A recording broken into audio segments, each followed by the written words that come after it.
Hi and big welcome to cEDH TV gameplay. This time me and Rhetoric is joined by the guys from Play to Win. Hello, I'm Dylan from Play to Win. This is Cam. Hi, I'm Cam. We make cEDH content. Thank you so much for having us, Mons. We're excited to play. So I'm playing my Sisay Necro, which is basically planning to potentially tutor for Necro dominance with Sisay, but I'm also including Underworld Breach and Lionseye Diamond. But there's actually a cool card that someone recommended for me, Jace the Perfected Mind.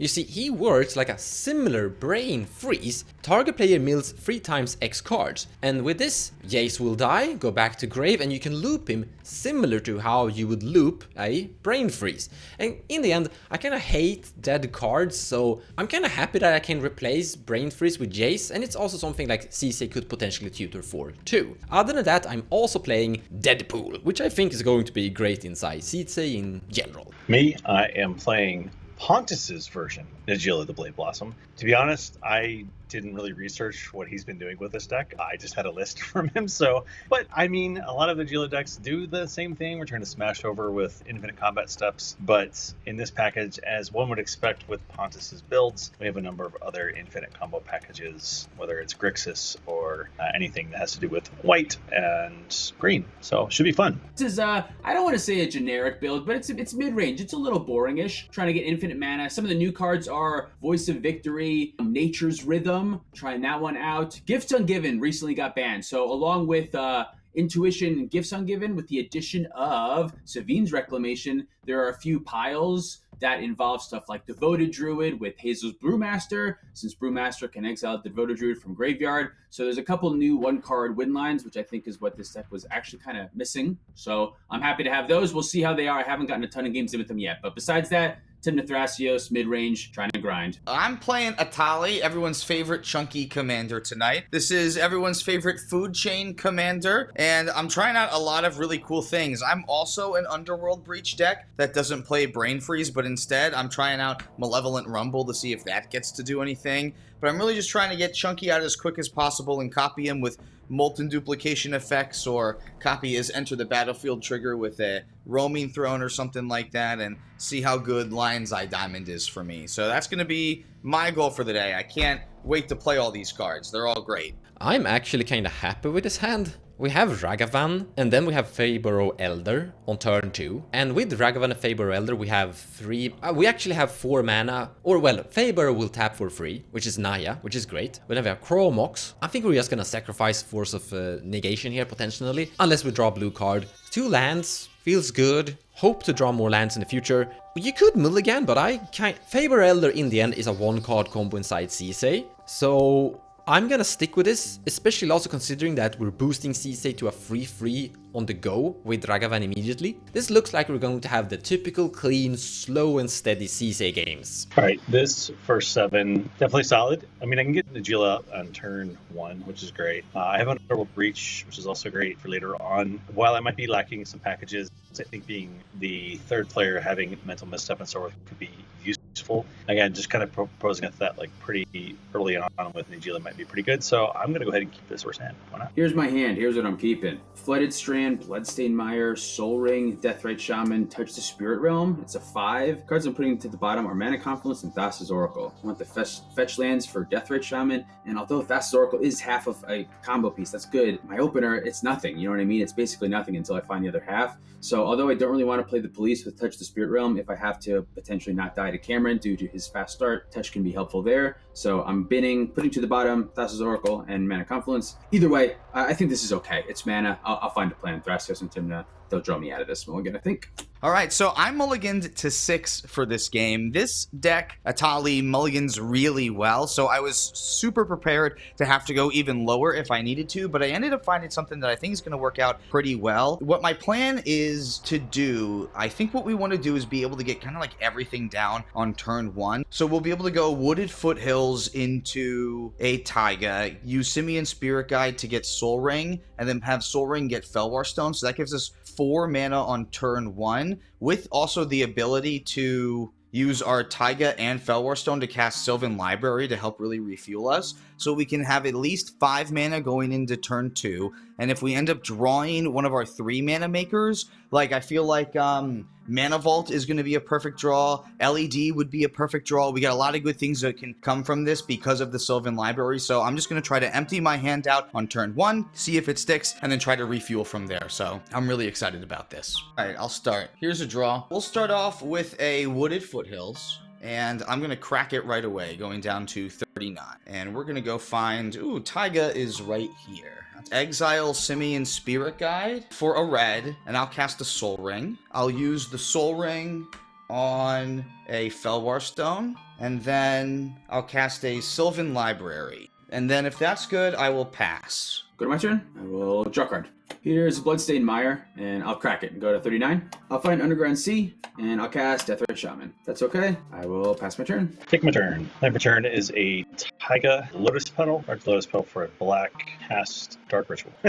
Cast Najeela. Draw a card. Let's go Arid Misa. Fetching for a volcanic island into a Ragavan. I'm also going to cast a Chromox. I'm going to surprisingly put a Force of Negation into play. Who needs that? Then I pass. Oh, okay. Here I go. I'm going to untap, and then I have a Sylvan Library. So here's 3. Let's see what these 3 are. Well, wouldn't you know it, we're going to take 8 and feel great. I'm going to gamble. Let's go gamble. This will be the 5th card in my hand. The Treasonous Ogre that he's already got.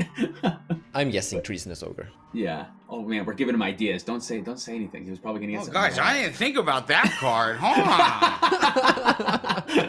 on. Wow, the best card in my deck? I can't believe I didn't think about that one. Dylan, what have we done? Oh Wow. no! Shoot. Man, all right. Well, that changes some things. Yeah, okay. All right, here, I'm going to shuffle real quick just to increase the dramatic effect of who the hell knows if I'm going to get what I want. I'm not scared because everyone knows that the gamble is a red entomb. Yeah, normally that's cool when like I can put Electro Duplicate in there, but... All right, so now here's my hand of 5 cards. I'm going to shuffle up. Do you want me to roll this die? Yeah, and we'll re-roll on 6. Here's 1, 2, 3, 4, 5. It's a 2. It's a 2. 1, 2. It's the Treasonous Ogre. Nice. Okay. Yes! Sick. Okay. Easy. I was Now I know I'm not I was a never threat, worried. at least. Yeah, now at least I'm not the threat. Bloodstained Mire as my land. Yeah, that's fine. I'm just gonna pass. Untap, upkeep, and draw card. I'm gonna play Flooded Strand. I'm gonna try to exile Cam's land from his graveyard, that Wooded Foothills. Purple mana, and I'll cast this Soul Ring. That response. I'll mental misstep. Soul Ring is dead. I'll crack my Flooded Strand. Here's the Savannah.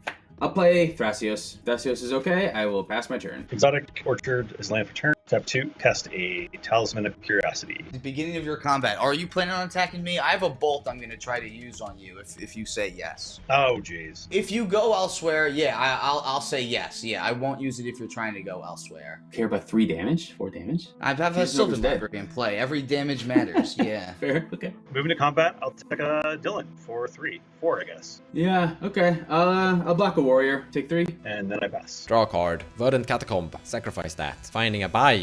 So Cam, is that lightning bolt gonna smack at Monkey? I feel like I have to have it stand that any creature that's gonna attack me is gonna get bolted, and I'm only gonna use it on Najeela if it's gonna be winning the game, which might be more incentive to not attack me still. So you will bolt a monkey. That's what I'm hearing still. I would bolt a monkey if it comes at me, yes. Sure. I've been convinced. I'm Rhetoric, take 2. You get a brain freeze. Oh, just what your deck doesn't have. That's what I've always needed. I make a treasure, and I will use that treasure to cast a Feyburrow Elder. Pass turn. I can go to 30, and I'm gonna go get my commercial district, and that'll help me decide what I'm gonna do. I'm just opening up a whole Najeela beatdown plan. Once you kill my Feyburrow with your lightning bolt, Najeela is gonna...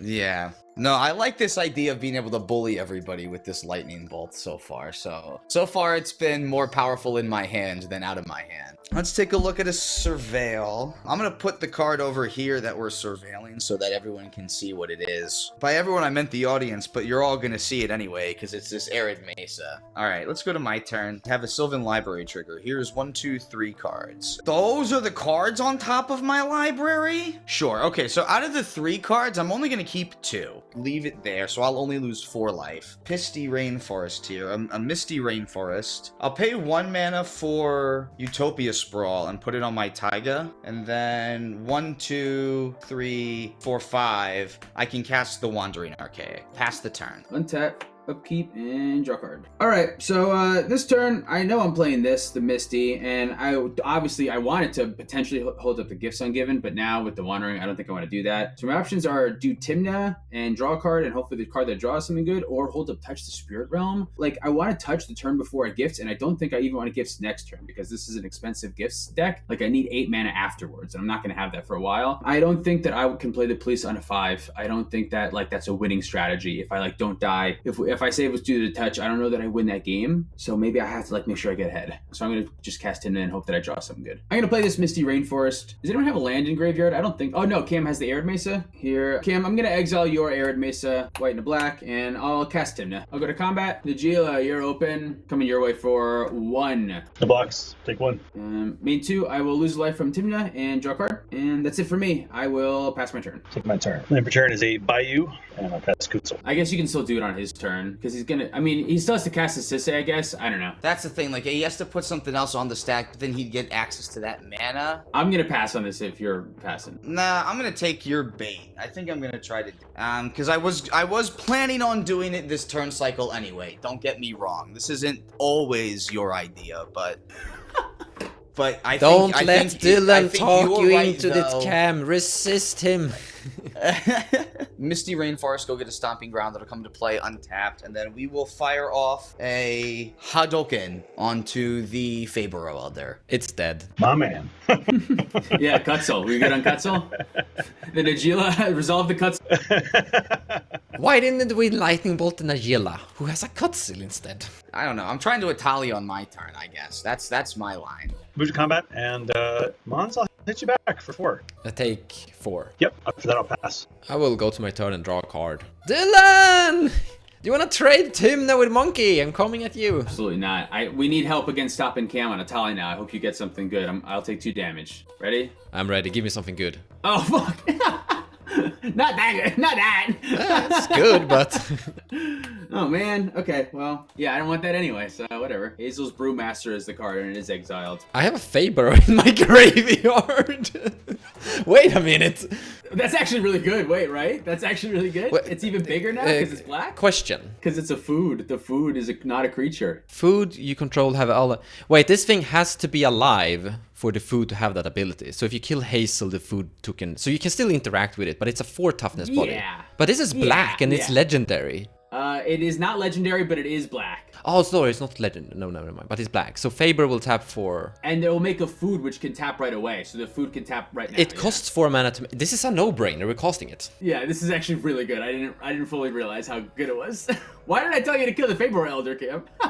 4 mana total. Yeah, casting the thing. ETB, I'm gonna eat my Faber Elder. I'm gonna use the Faber Elders as a food token here just to make clarity so people know that I have a Faber Elder kind of variant. Then we're gonna tap this and get 2 mana currently. With that and sacrifice treasure, we get Sisay. We got there. That was epic. Rebuilding. Thank you, Dylan. Pass. Untap, and I have a Sylvan Library trigger. So here's 3 cards. I'm gonna take a peek at all of them. Sylvan Library sets up my Atali. Yeah, here, I'm gonna go into the tank. Give me a second. All right, hello tank. This is so we can see what I'm looking at, right? I got both of my flip lands here, and I got Jaxus the Troublemaker. So what's really cool is that Sylvan Library is gonna help me set up my Atali. So I can either choose to take 8 and feel great on all of these, but I'm kind of incentivized to only take 2 and leave 1 of them on top of my library. I don't think that it's Pinnacle Monk because I don't have anything good in my graveyard that I want to get back. Like I can get back this Gamble. I don't think that's good enough. I guess I could get back Treasonous Ogre.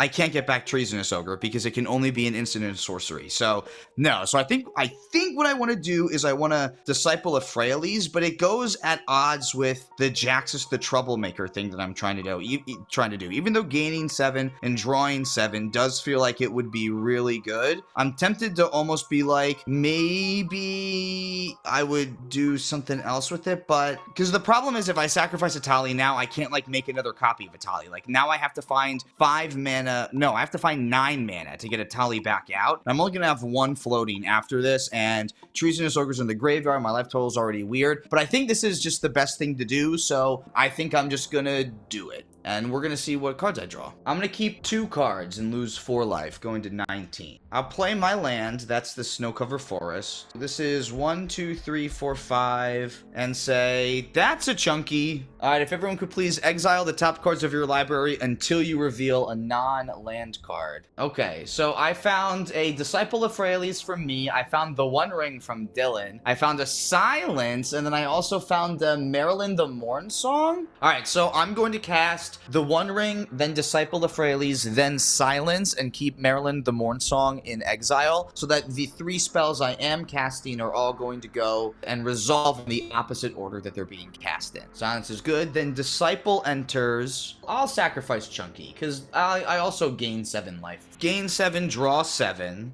1, 2, 3, 4, 5, 6, 7. Okay, and then the One Ring. This here is a burden.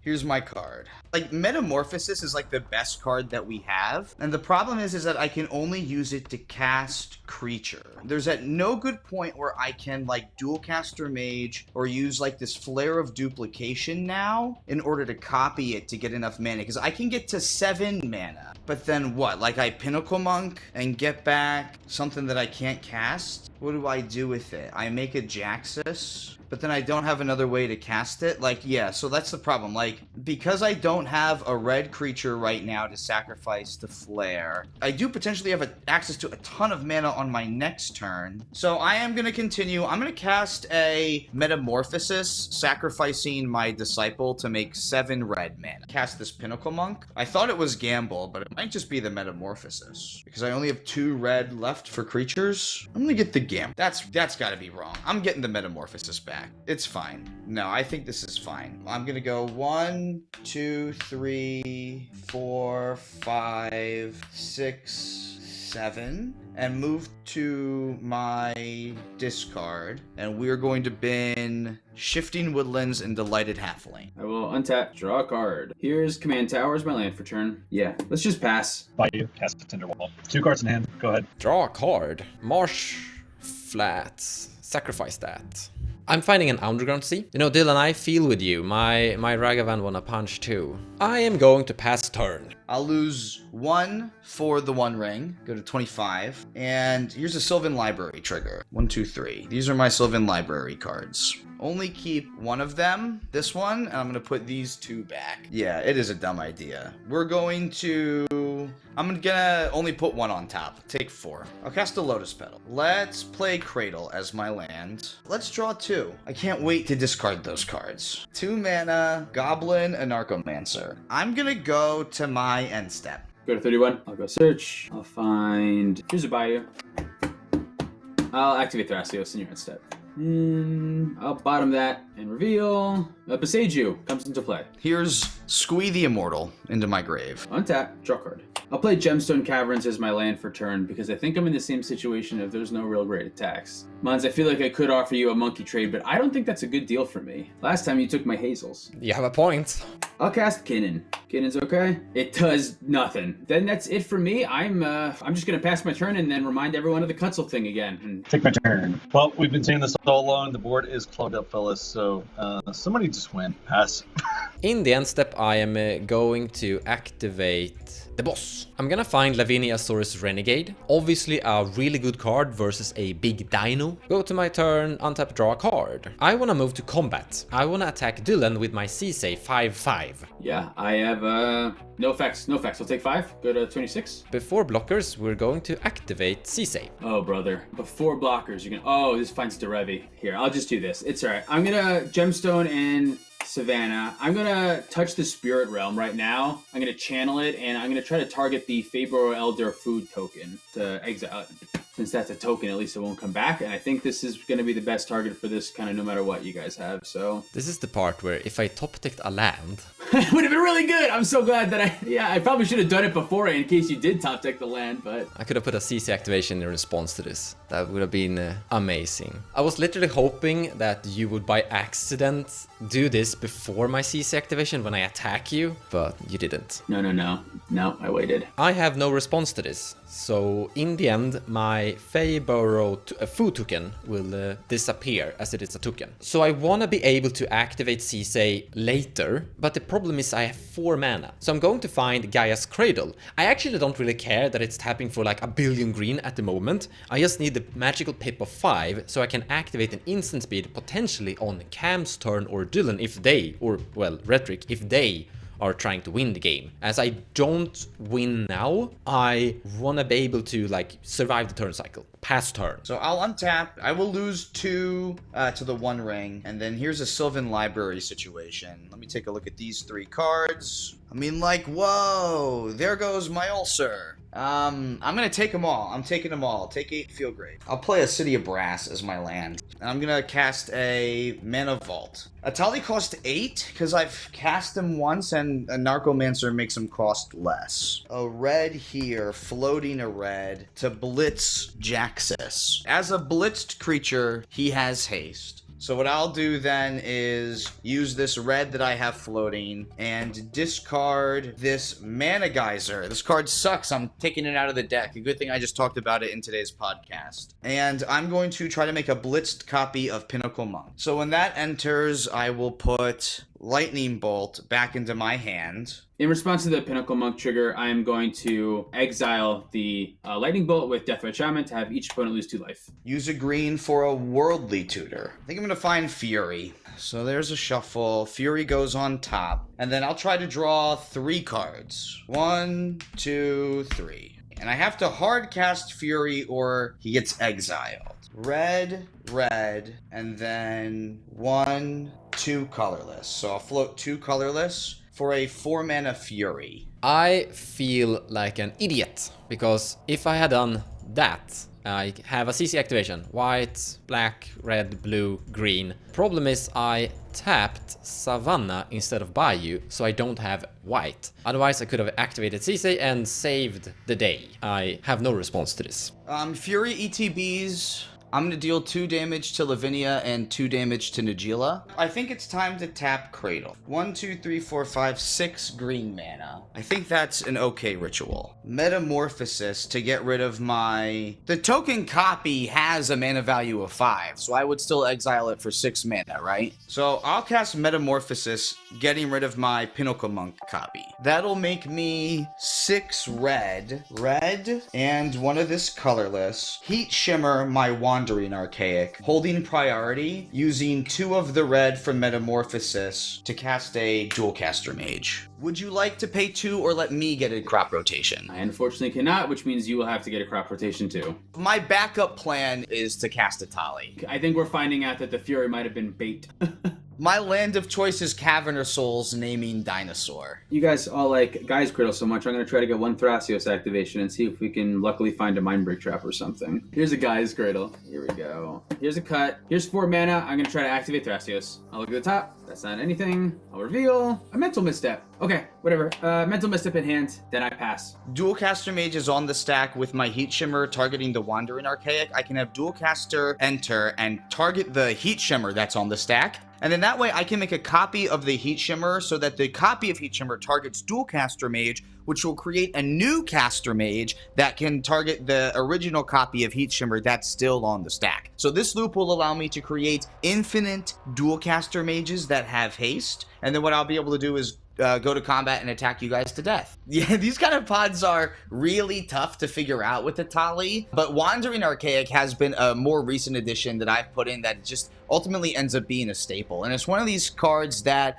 you know, we didn't really see exactly how powerful it was because it didn't copy anything this game, really. But I think sometimes it's deceivingly good because, like, I don't know the instants and sorceries you guys had that you didn't cast because of the Wandering Archaic at the same time. That could also be stopping that. So it feels really good when like I can go through my stuff and have a little bit of protection for things and set myself up for a long game where I just need to be able to have 50 mana so that I can just, you know, it doesn't matter if my one thing gets interacted with, I can just go tutor up a Fury and then use that as my way to try to get around things. So these are definitely more difficult Atali games to win when you just want to try to go as fast as possible. But man, I'm so glad for Wandering Archaic. That feels so good. I can't believe this is the same game that you gambled away, discarded your Treason of Silgar on like turn 1 or 2. 2, I think, turn 2, right? That was this game? It was turn 2. That was this game, yeah. Yeah, and you still won that game, which is so crazy. I feel like you've been on such a heater with this deck recently. Like, it's so insane. When it does the cool thing, it's so insane. I actually think Etali is underrated because like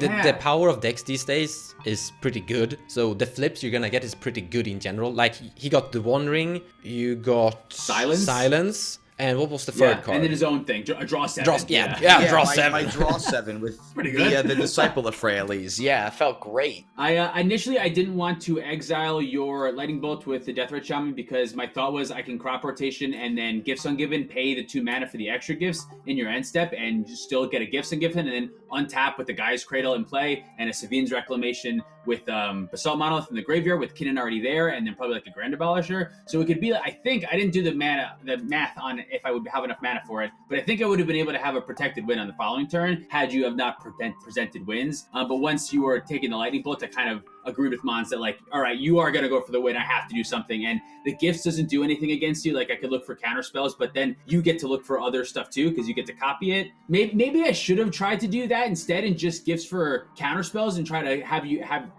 pay for it. And maybe that would have been better looking back. Now I'm thinking about it. Maybe I should have just tried to Gaia's Cradle, Gifts Ungiven, pay for it, and then look for interaction, then exile with the land. But I was thinking that I can get away with exiling the land. Maybe you can't win, and then I get away with a Gaia's Cradle activation on Thraxios, and then I still have Gifts Ungiven, and I don't have to waste it on interaction. I don't know. Gifts is hard. Maybe I should have looked for counterspell, Savine's Reclamation, Basalt Monolith, and target one of the other players, and then tried to stop what you did instead of exiling, like allowing you to get the Lightning Bolt and instead doing that. That might have been better, but I don't know. Magic is hard. Either way, great game. It's so wild because you had not only like theft from Atali, but you had the threats of theft from the Archaic. I had Pyroblast waiting to see if you whiffed, and it went to Dylan. And maybe I'd have a copy with Pyroblast because he had blue.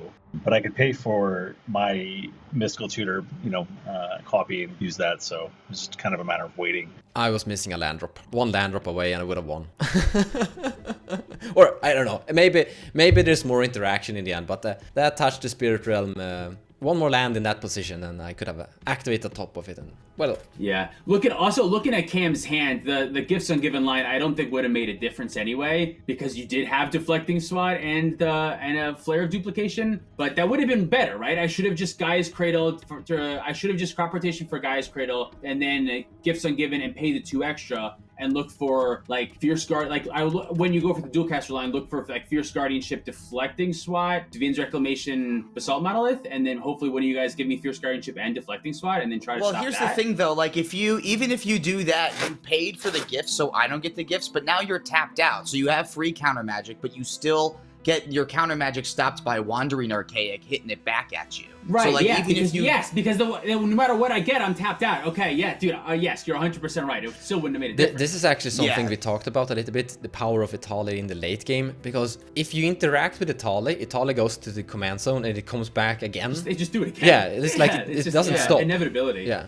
I think Wandering Archaic was really key for you once you lost the Lightning Bolt, because you would have been hammered. You would have been killed by the entire, like, Najeela, Ragavan, and Tymna are out to eat you unless there's that Wandering Archaic, especially when you have Sylvan Library. Yeah. It's so funny that it just being a 4/4 was also very relevant that game, right? Like, it just being a big blocker. That's it for us this time. Thank you so much for watching, and we hope you enjoyed the battle. We'll see you guys, as usual, next week.